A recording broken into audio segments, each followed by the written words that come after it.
Hey my friends, how's it going? It's Ultimus, and it is finally here. It has been released. The Kraken. No, actually, Stromkar the Warbreaker, the Arms Warrior artifact weapon. I was scrolling through my Twitter feed while I was at the gym, taking a little break in between sets, and I stumbled upon this beauty. Basically a little blue tweet saying, hey, that we're releasing the Arms Warrior artifact weapon. And so that got a little pep in my step, a little spring in me. My second wind was caught, and I was able to power through those last few sets so I could hurry up and get home and get here, because I've been looking forward to this for a long time. So, without further ado, let's go ahead and jump right in and take a look at it.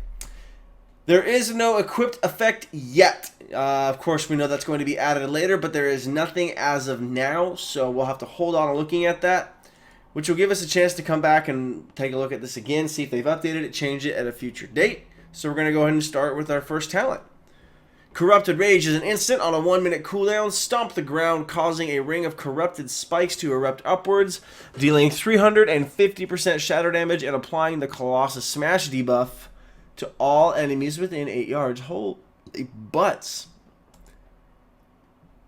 Wow. Okay, so, I mean, 350% isn't a small number either. I'm imagining that's going to be based on weapon damage. But, I mean, that's your answer to AoE damage, and how effective is Colossus Smash going to be, more or less? I mean, the fact that it's applying that debuff to all enemies within 8 yards. I mean, if you're going for a gnarly AoE build, that's going to just wreak havoc. I mean, the damage from that alone is going to be pretty dope, and then just a Colossus Smash on everybody for 8 seconds. I mean, we're talking, let's take some Sweeping Strikes and some Blade Storm and just spam Whirlwind and Cleave and then Blade Storm. Like, oh, wow, okay. I mean, this just seems very, very good and very, very fun. Exploit the weakness. Mortal Strike and execute critical strikes. Increase the duration of your Colossus Smash by 1 second, 2 second, 3 second. That's also no laughing matter. So, again, just durations increased. I like that a lot, especially because Colossus or Mortal Strike has a decently high crit strike chance anyways. 1 against many. Cleave increases the damage of your next Whirlwind by an additional 2%. 4%, 6%. Get behind that. Makes sense to me. I wonder how much this can stack, though. Like, they don't really say what the cap on that is, so I'll be curious to see if you can just, like, we're going to be able to infinite combo this and then one-shot Fools of Whirlwind. No, that would never happen, but I do want to know what the cap on that would be, just out of curiosity. Crushing Blows increases the damage of Slam by 5%, 10%, 15%. War Veteran, while Battle Cry is active, your abilities all cost 0 rage. Oh, that's not a typo. Interesting. So this reminds me very much of Deadly Calm, was it, from Cataclysm? If you guys remember, Warriors had that ability in Cataclysm. I don't really remember because the only ability I actually missed from Cataclysm was Throwdown. Rest in pepperonis, buddy. Maybe one day we'll see you back. But this is very interesting. Battle Cry is, if I remember correctly, is the ability that increases your critical strike chance of all abilities by 100% for 5 seconds, 6 seconds, something like that. So that's an even deadlier window because, I mean, if your abilities are going to cost nothing, I mean, that's just free crits for days. Free crits for days, especially within that Colossus Smash window. That's going to be some gnarly chunk damage.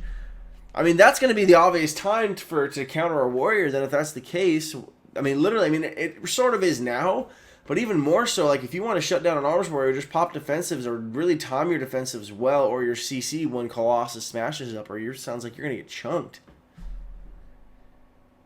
Defensive measures. While in defensive stance, Victory Rush is available for use every 5 seconds. Oh, that is interesting. So that makes sense then, and it's nice to see that they're thinking of arms warriors and keeping themselves alive, especially with the removal of enraged regeneration. I feel like I said that really weird. Enraged regeneration, just in case.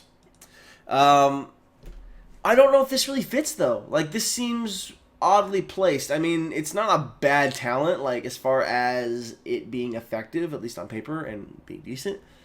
But it just seems like an odd choice for arms warriors as far as defensive cooldowns. And I feel like this could potentially take away from the appeal or the excitement of Victory Rush. But it is nice that they're putting a requirement on it that you have to be in defensive stance. So they're not just letting you use it every so often whenever you want, but you have to be in defensive stance. So that's that. I should actually say, and I should have said this before we started this video, this is my first time looking at this.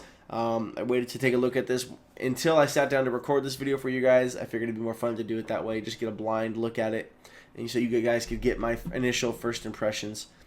Death Blow increases the critical strike chance of execute by 5%, 10%, 15%. Again, that's exciting because I love it when my executes crit. Touch of Zakaj. We'll just call him Z. Touch of Z. Stromkar heals you for 10% of the amount of damage Mortal Strike deals. Oh, that's... Okay. This actually makes sense considering the lore behind this weapon. And again, I'm okay with this because this almost fits. This fits a little bit more to me. Let's try that sentence again. This fits a little bit more than using Victory Rush does to me, at least. Because again, this isn't just a standard sword. This is a sword that's been messed with around with dark energies, all that stuff. And especially because I keep saying Colossus Smash. Mortal Strike is going to do a crap ton of damage. Like, I'm okay with this, actually. It's an interesting utility and extra mechanic to add to Mortal Strike, but I can get behind it. I'll allow it. Not that my opinion actually means anything. Tactical Advance. When your Heroic Leap lands, you gain 10% increased armor and parry chance for 4 seconds. Now, I'm imagining that's supposed to scale, maybe 10%, 20%, 30%, or up to 20%, 25%, or maybe the duration increases. That I'm not sure. But I feel like this was a part of the Fury artifact weapon tree for a while, wasn't it? And then, if I remember correctly, we did a video on it, and then we went back and looked at it again, and it was gone. So, because I feel like I've seen this before. So, either way, that makes sense, and it seems a little better placed in arms anyways. Encouraging that leaping in, getting in the fray kind of play style. Parrying, to me, at least, makes more sense as an arms warrior. I mean, not to say that Fury doesn't and can't, but at least, like, by means of effectively keeping yourself alive, parrying makes more sense as an arms warrior, at least to me. So that's kind of cool. Therefore, also encouraging more of that dynamic gameplay style of trying to leap into the fray or leap away and try to land that kills, because there is almost nothing more satisfying than the heroic leap kill. Ugh, it's beautiful. Precise Strikes. Colossus Smash reduces the rage cost of your next mortal strike or execute by 15%. Oh. And again, I'm imagining that would have to go up, right? 15, 20, 25, or 15, 20, 30, something like that. Because, I mean, but again, so further, like, we're really, like, getting an emphasis on that Colossus Smash window here. And I know that's a big deal now in WoD, and it has been since Colossus Smash landed. Like, they want arms warriors to be able to pool all their damage into that one little window. But, I mean, with the duration increase, now the AoE effect of it from Corrupted Rage, the reduced cost of abilities, like, they are definitely chiseling away at this concept. And I feel like you've got this, like, sculpture kind of crafted out and etched out here on a pedestal in front of us that is the arms warrior. And now in Legion, what they're doing is they're going through and they're kind of chiseling out the fine details, it seems. And so they're really emphasizing that Colossus Smash window, which is both good and bad, because I feel like that window isn't very long. So if you want to shut down an arms warrior's burst, just CC him or pop a defensive while, you know, Colossus smashes up. But that is interesting. That is very, very interesting. Unending Rage. Maximum rage is increased by 10, 20, 30, I would imagine, since it doesn't make sense for it to go 10 to 2 to 3. That would be silly. But more rage to work with. I'm cool with that. I mean, depends on how rage is generated more so, or how quickly it's generated. I feel like that's always been a big struggle for arms warriors, so we'll have to wait and see. That would be more exciting to me if they didn't put a cap on the amount of rage or extra rage you could pool into your executes.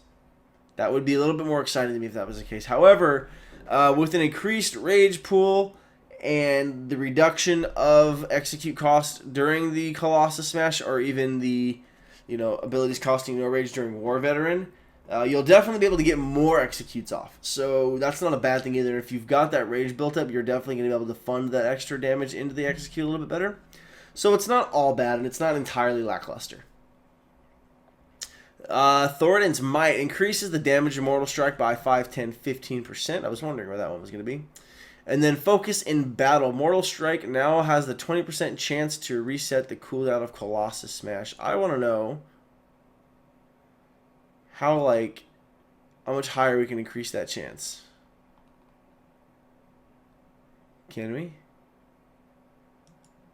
Can we not? Oh, come on. Surely there's got to be... Is there nothing?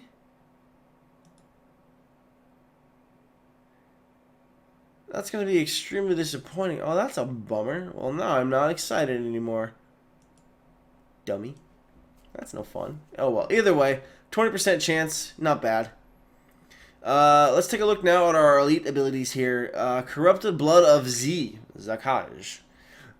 When you activate Battlecry, your sword radiates shadowy energy, causing targets to suffer an additional 50% of all damage dealt over 6 seconds.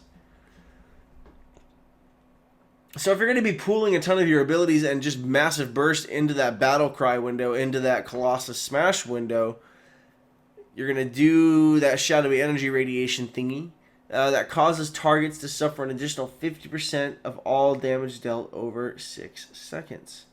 So all the damage you deal during that window, that 6 seconds, is going to be enhanced by 50%. Makes sense? Or is that AoE effect going to be doing the 50% additional damage itself? I'm not really understanding what the source of the damage is necessarily. Makes it sound like the actual radiation effect here, the shadowy energy. So if that's an AoE effect, that'd be kind of cool. Definitely enhancing that cleave potential of an Arms Warrior, which I have no problems with. And then Void Cleave. When Cleave strikes more than 3 targets, Stromkar releases a burst of Void energy, causing 1,000 damage to all targets within 8 yards. Now, I'm imagining that 1,000 is a little undertuned, and we're going to see a higher number on that one. But this is definitely just an enhanced Cleave ability, basically. Like, you're going to see Arms Warriors still being pretty gnarly AoE machines, from the impression that I'm getting here from, you know, the buff to Cleave, and then having Cleave back, I should say, and then Cleave now putting a stacking buff up for Whirlwind, along with Void Cleave. So it's nice to see that even if we don't take sweeping strikes as an Arms Warrior, we're still going to have some answer to AoE situations. I mean, between Corrupted Rage and then Void Cleave alone, those are 2 pretty gnarly abilities that are going to be very AoE dependent, or I suppose very big AoE answers, not dependent. And then last but not least, Shatter Defenses. When you apply Colossus Smash to a target, your next Mortal Strike or Execute will have 50% higher critical strike chance and deal 50% additional damage. Oh. That's intense. Because, I mean, you're already getting the 15% increased crit strike chance to execute on top of whatever your critical strike chance is. Plus so we're looking at 65% there on that one, just for execute alone. I mean, that alone with that's going to be some gnarly healing effects there. So as an Arms Warrior, you're definitely going to want to be smart with your application of Colossus Smash. You definitely are not going to want to throw it out there willy-nilly and just apply it for the heck of it. I feel like that will be the make it or break it game for Arms Warriors, how smart you are with those Colossus Smash drops, and then just being able to time your cooldowns in that window as well, and seeing how long you can keep that uptime. So very, very interesting. I am excited. I am definitely feeling the love for Arms Warriors here on this one. I went into this always, same thing with Fury, being a little nervous because it's like, this is my class, this is what I play. What is Blizzard going to do to it? Changes are scary, but looking good so far. Our damage is definitely looking solid. I really want to see what this is going to look like when it comes to passive and active mitigation. On paper, everything just looks and sounds so overpowered and insanely fun, and you're thinking, I'm going to be the best class in all of World of Warcraft, and no one will ever stop me, and the arena will be mine. But no, everything seems to work out and balance out in the long run anyways. But I'm definitely not nervous about Arms Warriors. I have a couple questions and concerns for sure. I will say again, this thing feels a little out of place, but functionally, I don't know if it will be bad or good. I really definitely, for sure, want to get my hands on this, whether it's in beta or when the pre-patch comes out and I just have to test it out with everybody else. I'm hoping, though. I'm hoping to get into beta still so I can give it a look. But yeah, definitely like still chiseling away at and honing that very precise, patient, but meaningful strike. Like, you're not swinging really, really fast with your sword. Your hits are going to count as an Arms Warrior, is the impression I'm getting, especially if you time your Colossus strikes right. Or Colossus Smash, I should say. Can't even get my own abilities right. But again, though, they're going to count. When you make contact as an arms warrior, you're going to leave a mark for sure. I mean, there's going to be like body parts all over the arena floor if healers can't keep up on top of it. But definitely looking forward to getting my hands on it. I want to play it for sure. I hope you guys are too. But as always, thank you so much for watching. That's going to draw this video to a close. If you have not done so already, please don't forget to like, comment, and subscribe. Phone, I'm doing my outro. Please don't interrupt me. Don't forget to like, comment, and subscribe if you haven't done so already. Shooting for 500 subs come summertime, so help me get there. That would be much appreciated. If you haven't done so already either, you can follow me on any of the social media platforms that are listed here on the page. You can follow my Instagram, which you can find the address to in the banner above my channel. Wow, getting tongue-tied here at the very end. There, I post pretty much daily. Less gaming-involved stuff, more kind of just random personal crap and just whatever I'm doing throughout the day. So follow at your own discretion there. If that's not something you're interested in, totally understand. No hard feelings. You can also find me on Facebook, where I have a fan page set up, or a little community page. I don't even know what to call it. Fan page sounds weird.